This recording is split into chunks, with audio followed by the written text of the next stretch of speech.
Mommy? Oh my God. Mama's busy right now. Little pig, won't you let me come in? That's so messed up. Leading into this finale in episode 9, we had a serial killer on the loose. Dexter's blood brother, Brian Moser, pun intended. Harry knows this, but he can't say anything because he's trying to protect Dexter from Brian and also hide the fact that he basically buried any evidence or proof of Brian Moser's existence. We also got a glimpse into the beginning of the separation of Dexter and Brian when they were little. Daddy, where's Viney going? Brian had actually attempted to kill Debrah long before he became the ice truck killer. Now, not only does Harry realize that Brian is the current serial killer that they're looking for, but he also puts the pieces together and realizes that Brian has been stalking Dexter the whole time. Fucker is stalking my son. Then with the huge plot twist, we find out that Dexter discovers that the captain of Miami Metro, Spencer, is actually the one responsible for Jimmy's death and Nikki's kidnapping. This will all be over soon. Dexter knows how hard it's going to be to convince Harry of Spencer's involvement. He takes matters into his own hands, and ultimately Spencer ends up on his table wrapped in plastic in an arcade. Wow. You are one great actor. If Dexter kills him right here and right now, he may never find out where Nikki is, and he may indeed die. So Dexter makes the choice to make him think that he's leaving the room for a minute, knowing that Spencer will escape, and hopefully he can follow him and lead him to where Nikki is being held. And that, my friends, is where we left off on episode 9, leading into episode 10, the finale. We take a dive into the past just before Harry rescues Brian and Dexter out of the shipping container. Brian singing and comforting Dexter as he calls out for his mom. Mommy? She's laying in pieces in front of them. Very graphic. I really feel like they leveled up the violent graphic details in this season and this series in general. As the writers take us deeper into Brian's past, Let me out! we start to see in more detail just what was happening to him after he was separated from Dexter. Brian ultimately ends up in a mental institution, still alone, no friends, no family, aside from one of his friends that he made at the mental institution over a long period of time, who also eventually betrays him by stealing his medication to sell it on the side. And this, of course, affects any progress on Brian's mental health. Doctor said I was supposed to be on 3 new medications for the last 6 months. It's no wonder I'm not getting any better. Which adds to the build-up and progression into him becoming the ice truck killer. Brian wants to find his brother Dexter, but even his therapist says he can't see Dexter because he can't handle it, and that if he keeps pushing the issue to try to reunite with Dexter, he's going to send him back to the mental institution. Of course, Brian doesn't like this. Damn! Meanwhile, while all this is going on, I'm like, where the hell is Dexter and Spencer? So we see Dexter is following Spencer, and strangely, he takes him close to the Miami Metro building, which makes him think that, is he taking me back to the station? No, he actually takes him to a ship where Nikki is being held that's just a hop, skip, and a jump away from the station. Dexter goes after Spencer in the ship, and that's when we get to the showdown.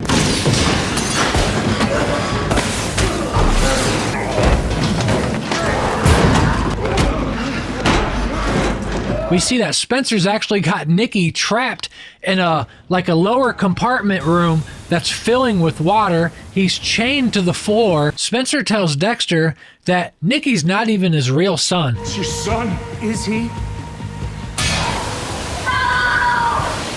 So Dexter starts pleading with him not to kill Nikki. It's actually a very emotional scene, and that's when Spencer tells Dexter, You can come after me, or you can save him. and this is actually a really important scene, and I think the writers did a really good job with this. Dexter always describes his dark passenger as something he can't control, and so he has to show that he actually can control it enough to save the kid.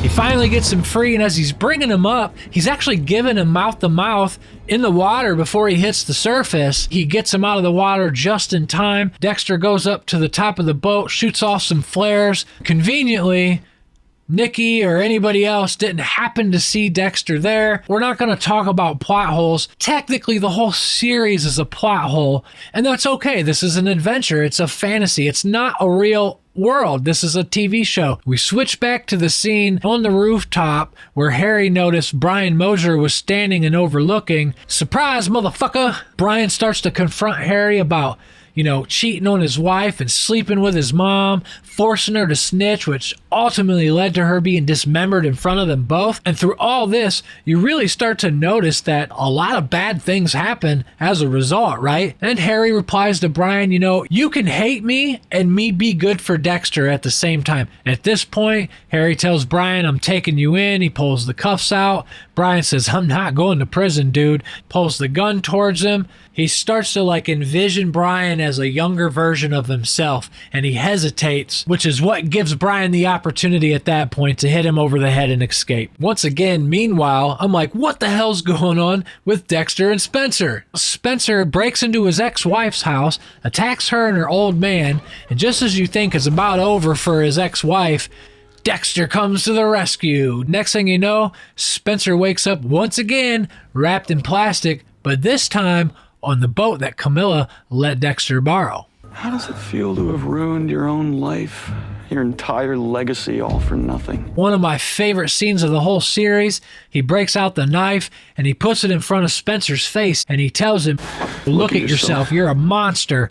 But upon doing so, we switch to the camera on the other side and you can see Dexter's reflection on the other side of the knife.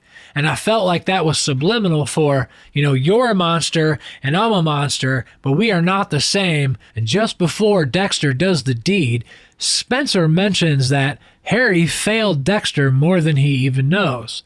So does that mean that Spencer knows more than the writers led us to believe? Is that part of a cliffhanger that we'll find out more about in the next season if there is another season? At this point, Spencer's given up. He accepts his demise. He tells Dex to get on with it. And that's when we get the final kill of Season 1 Original Sin. We got body parts and black trash bags going over the side of the boat. It's a beautiful night. The stars are in the sky. Now we know why he held Camilla so close to his little black heart.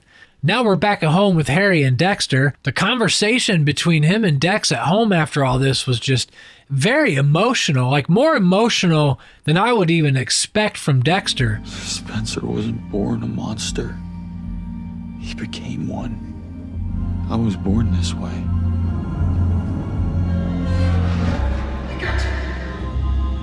Yes. You were. But I couldn't be prouder of what you've become. You did the right thing, son. Man, at this point, I've got goosebumps, getting a little teary-eyed. Dexter is finally offered a full-time position. Deb is presenting her newfound choice of path. I realized I could be part of something bigger than myself. Let me tell you, I really enjoyed this spinoff from the very first episode all the way down to the last. There wasn't very much I could find to complain about. But enough about what I think. I want to know what you guys think. Let us know in the comments below. How did you feel about the whole series? How did you feel about the finale, the cast? Let us have it. We want to hear from you. But don't forget before you leave to hit the subscribe and the like button. That'll be much appreciated. See you next time.